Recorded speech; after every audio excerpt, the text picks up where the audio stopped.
நீங்க சந்தோஷமா இருக்கீங்களா இல்ல நிம்மதியா இருக்கீங்களா? புரியல.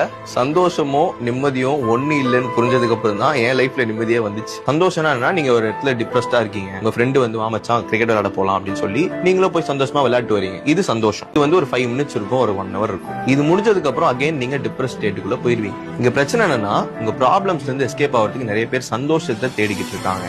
ஆக்சுவலி சந்தோஷம் வந்து ரொம்ப சீப், நம்ம தேடுற இடத்துலாம் கிடைக்கும். ஆனா நிம்மதி அப்படி இல்லை. நீங்க உங்களுக்கு பிடிக்காத வேலையை செய்றீங்க, ஆனா சம்பளம் மட்டும் நல்லா வருது, இது சந்தோஷம். உங்களுக்கு பிடிச்ச வேலையை செஞ்சுட்டு உங்களுக்கு தேவையான காசை சம்பாரிச்சீங்கன்னா நிம்மதி. பொண்ணுங்க அழகா இருக்காங்க அப்படின்னு சொல்லிட்டு அவங்க பின்னாடியே போறது சந்தோஷம். ஆனா உனக்காகவே ஒருத்தங்க இருப்பாங்கல்ல, அவங்க கூட மட்டும் இருக்கிறது நிம்மதி. சும்மா 4 பேர் கூட சேர்ந்து அப்படியே பார்ட்டி பண்றது சந்தோஷம். ஆனா நம்ம ஃப்ரெண்ட்ஸ் கூட ஒரு மொட்டை மாடியில உட்காந்து என்ன பேசுறோன்னே தெரியாம அப்படியே பேசிக்கிட்டே ரிலாக்ஸ் பண்றது நிம்மதி. நீங்க காசு கொடுத்து வாங்குற விஷயம்லாம் சந்தோஷம். சந்தோஷம் ரொம்ப சீப். நீங்க காசு கொடுத்து வாங்க முடியாத விஷயம் தான் நிம்மதி. நிம்மதி இஸ் வெரி வெரி காஸ்ட்லி. நீங்க நிம்மதியா இருக்கீங்களா?